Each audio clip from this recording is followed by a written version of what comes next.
Welcome to Tangerine Insights Café.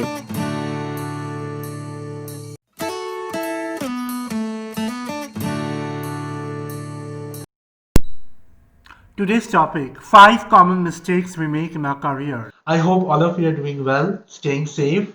This is a season of introspection, of reflection.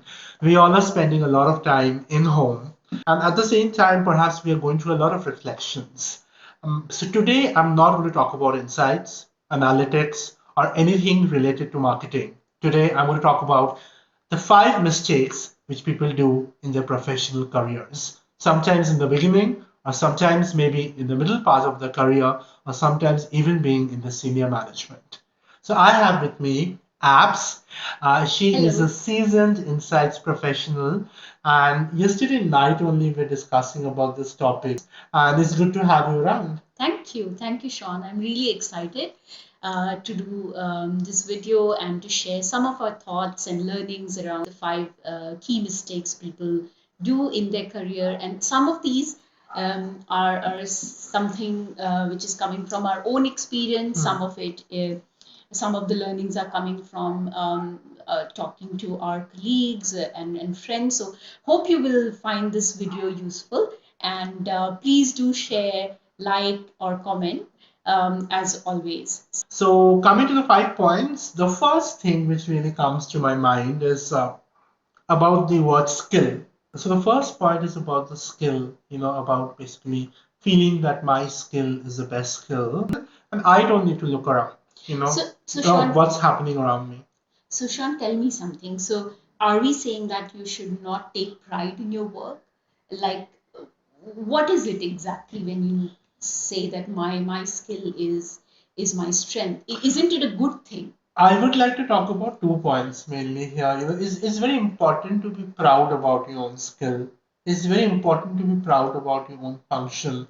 But at the same time, it's very important to be open to what's happening around you and respect the other functions. Yeah. And when you basically feel that your skill is the end of the world, is the end for you too. So I'd like to talk about these 2 points here under this point of skill. Is one is cross function, and the other point which I'd like to talk about is reskilling.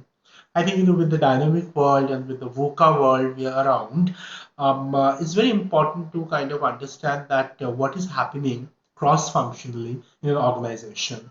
I think one needs to really have an appetite for learning from different sources. Yeah. There is a point till which you basically can depend only on your skill. Yes, when you started your career is the time to basically show that how good you are at your work. But once you have covered a period of 3 years, 4 years, or even 5 years, people know that you're good at work. And how do you keep yourself relevant? You can't keep yourself relevant only to your functional work. You have to stretch yourself beyond. And by stretching, I don't mean that you have to stretch yourself and burn your midnight oil. By stretching, what I mean is keeping your eyes open, keeping yourself open, your mind open, and see what's happening around you. And thus, it's very important to understand what are the different functions which are kind of interconnected with your function.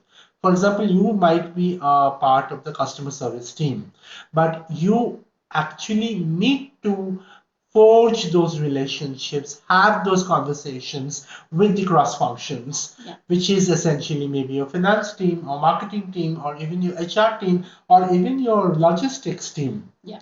They might be using certain tools and techniques from where you might get those eureka moment of making your function and the process in your function even more agile, Yeah. even more better, and even more relevant.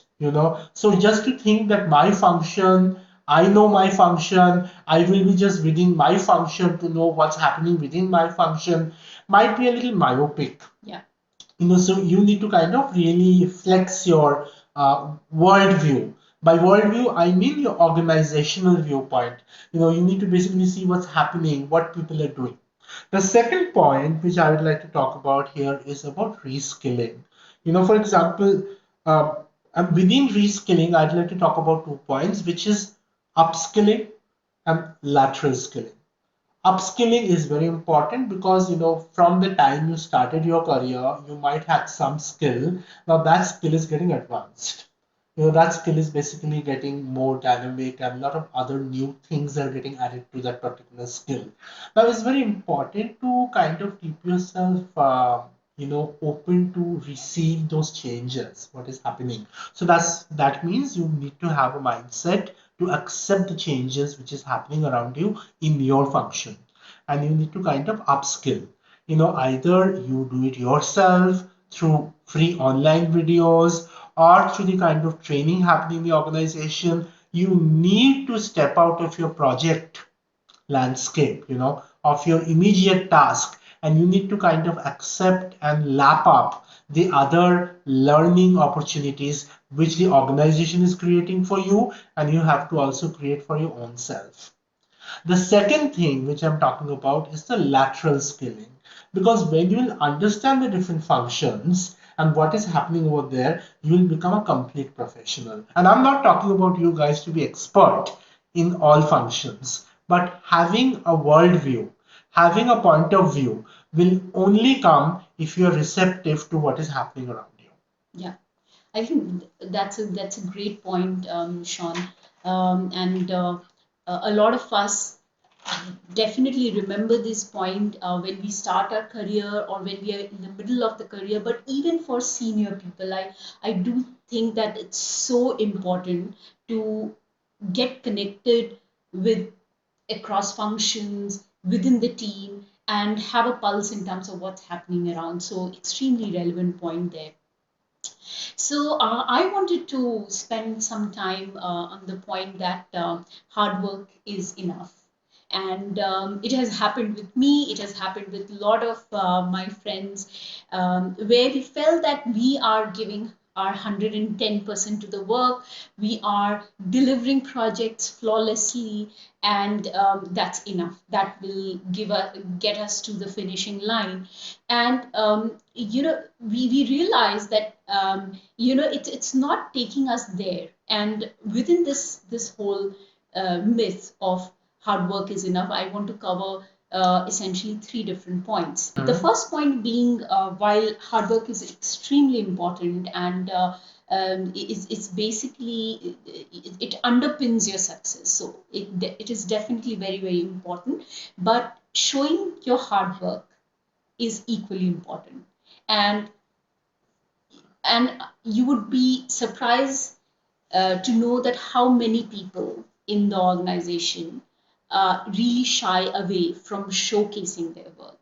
And I want to emphasize here that there is a difference between bragging versus self promotion.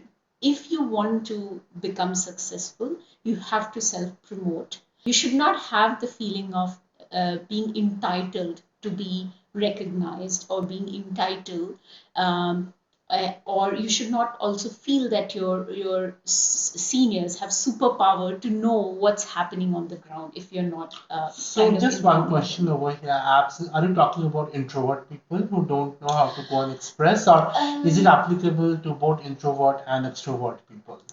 Yeah, very important question. I think it happens to, I have seen this happening to both kind of people, but definitely more so for introvert. But even for extrovert people, a lot of people are very good at their work.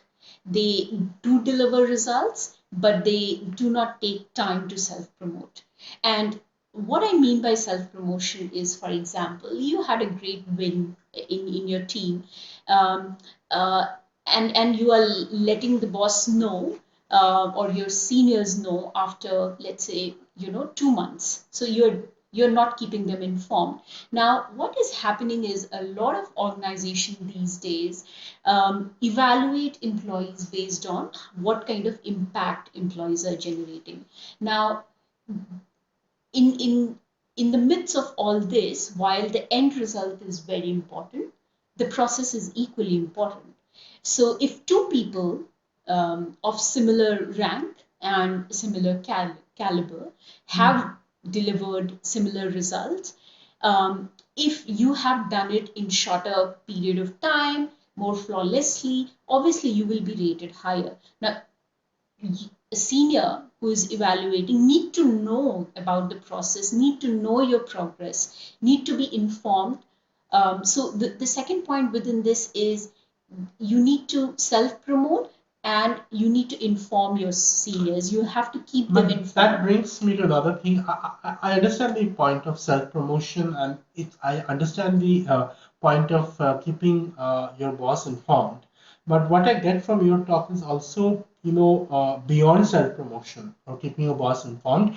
It's also about if you are kind of taking a new process, in the project, or you're doing something new, it's very important for you to inform the organization, because it might benefit the organization. It can go beyond your project, and it can basically help many other projects. You never know how things become just your project thing to an organizational thing. Yeah, So it's not absolutely. always about getting the limelight, Yeah. or getting the recognition, Yeah. self promotion. I'm just coming from that point of view. Yeah. But perhaps it is also about informing the new things, which might help the organization in the future. Definitely, it's equally important.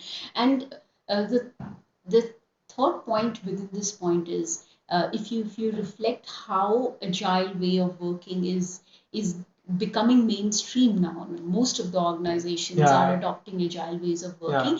The most important part of agile process is working together and working in collaboration with others.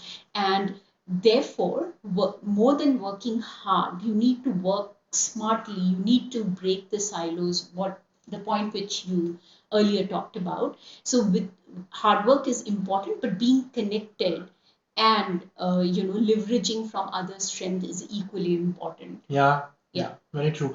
That brings me to an interesting thing. It's all about when you do things rightly, you want to communicate to your boss, or you want to communicate to your superior, see, I've done it this way. But what about when you have not done things rightly?